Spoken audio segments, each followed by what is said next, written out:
Hello and welcome everyone. Today our topic of discussion is cell adaptation and injury. So when cell undergoes environmental stress, that leads to certain changes in the cell. It is called adaptations. And when stress exceeds that capacity to adapt, then cell injury occurs. These are the cell adaptations. Under the environmental stress, normal cell can go under atrophy or hyperplasia or hypertrophy or metaplasia or dysplasia. What is hyperplasia? Hyperplasia is an increase in the tissue or organ size due to increased cell number without increase in cell size. It can only occur in labile or stable cell population. The cell proliferation in hyperplasia remains under physiological control and is reversible, unlike in neoplasia, which is irreversible.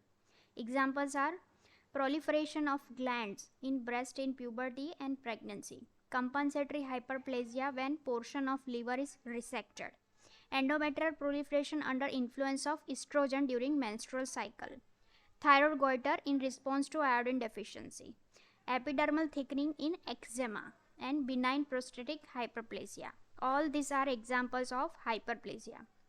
Let's see hypertrophy. Hypertrophy is an increase in the tissue or the organ size due to increase in cell size without increase in cell number. Hypertrophy usually occurs where there is increased functional demand on the tissue or where there is a hormonal stimulation. Examples of hypertrophy include breast during lactation, right ventricular hypertrophy in response to pulmonary hypertension, compensatory hypertrophy in the paired organs such as kidney, where one organ is removed or dysfunctional, and other organ undergo hypertrophy. Expansion of pregnant uterus, where combination of hypertrophy and hyperplasia is seen. Next is atrophy. Atrophy is a shrinkage of the tissue or organ due to decrease in size or number of cells. It can occur physiologically, for example, when uterus decrease in size after birth, following the cessation of production of hormone which stimulate its growth, or pathologically, for example, atrophy of an organ due to inadequate blood supply or nutritional supply. Examples of pathological atrophy include atrophy of disuse, where decreased functional demand lead to muscle atrophy.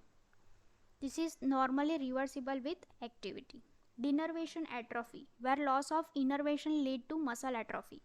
For example, wasting of thenar muscle of the hand in carpal tunnel syndrome. Atrophy of endocrine organ due to loss of hormonal stimuli. Atrophy of brain in Alzheimer's disease. These all are examples of atrophy. Next is metaplasia. Metaplasia is a reversible change in one differentiated cell type to another. It usually occurs in the epithelial tissue as an adaptive response to cell stress. Cells can be substituted by those types better suited to the environment. This occurs via altered stem cell differentiation. Thus, metaplasia can only occur in the labile or the stable tissue. Examples of metaplasia include bronchial pseudostratified ciliated epithelium becoming stratified squamous epithelium in response to cigarette smoke, stratified squamous epithelium in the esophageal becoming gastric epithelium when exposed to persistent acid reflux. It is called Barrett's esophagus. Osseous metaplasia at a site of tissue injury. Myeloid metaplasia. It is also called extramedullary hematopoiesis in the spleen or liver. Last is dysplasia. It is abnormal differentiation with features of cellular atypia. An abnormality in formation of tissue. When applied to epithelium, dysplasia implies an increase in the number of poorly differentiated or immature cells that can be precursors to neoplasia. Microscopically, dysplastic epithelial cells have atypical features such as abnormal variation in size, anisocytosis, abnormal variation in shape, poikilocytosis, Hyperchromatic nuclei, increased nuclear size and increased number of mitotic figures. Examples are cervical dysplasia, lung dysplasia, oral cavity dysplasia. Next is intracellular accumulation of endogenous and exogenous substances. Lipid accumulation, accumulation of lipids within parenchymal cells. Example is liver. Grossly hepatic lipidosis result in the swollen yellow liver with a greasy texture. All hepatocytes contain unstained, sharply defined cytoplasmic lipid vacuoles that displace nucleus to periphery of the cell.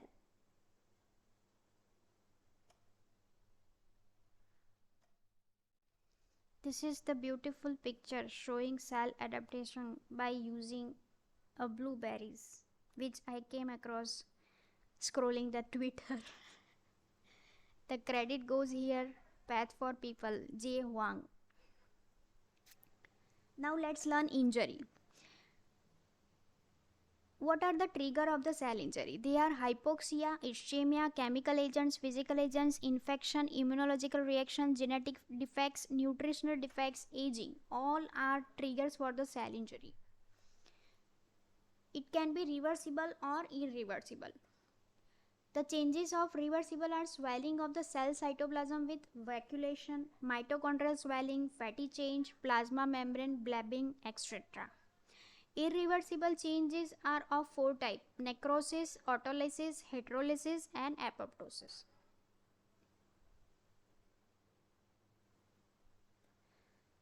First we learn necrosis.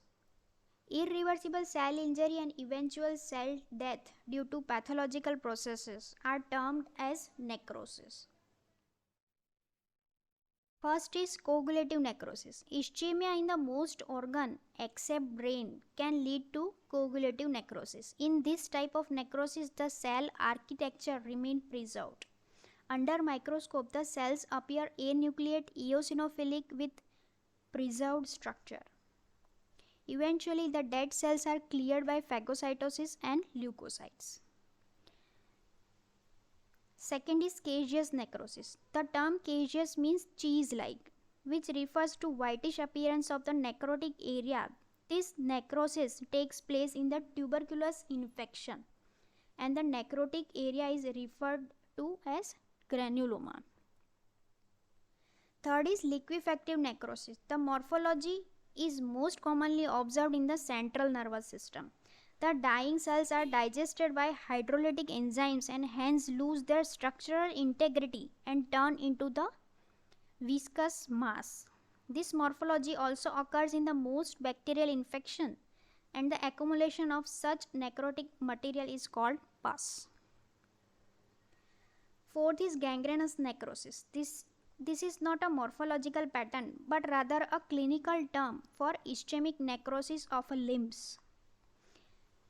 It has two types: dry, which is ischemia leading to coagulative necrosis, and second is wet, ischemia with superimposed bacterial infection leading to liquefactive necrosis. Fifth is a fat necrosis. This type of necrosis occurs in acute pancreatitis. The release of pancreatic enzymes leads to liquefaction of fat cells into the peritoneal cavity. These liquefied fat cells then combine with calcium and are identified as a chalky white areas. This process is referred as saponification.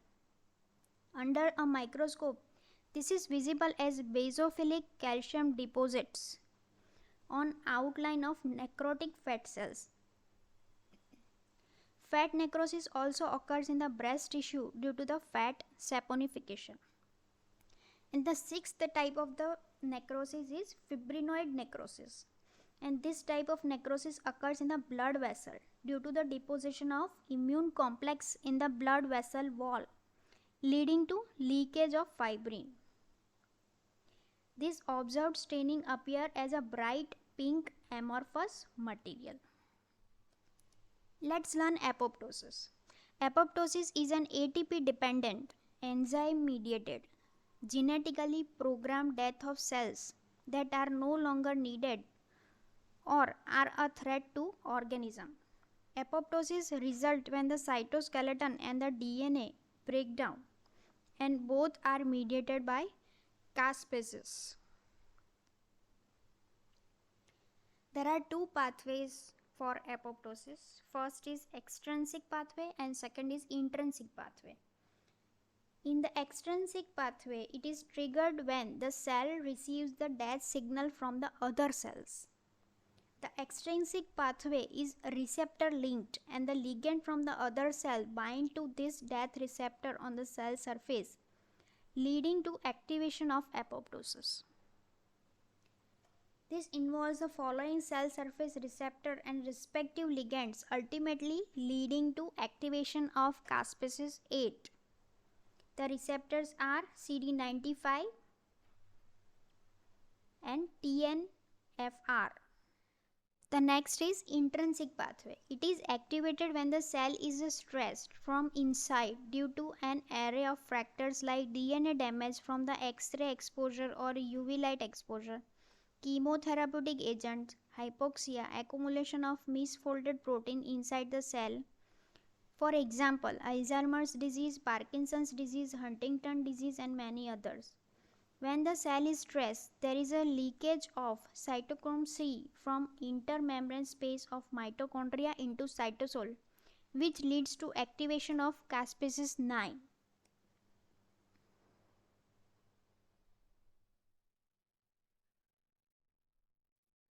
This is very short about cell adaptation and injury. Hope you like it. Thank you.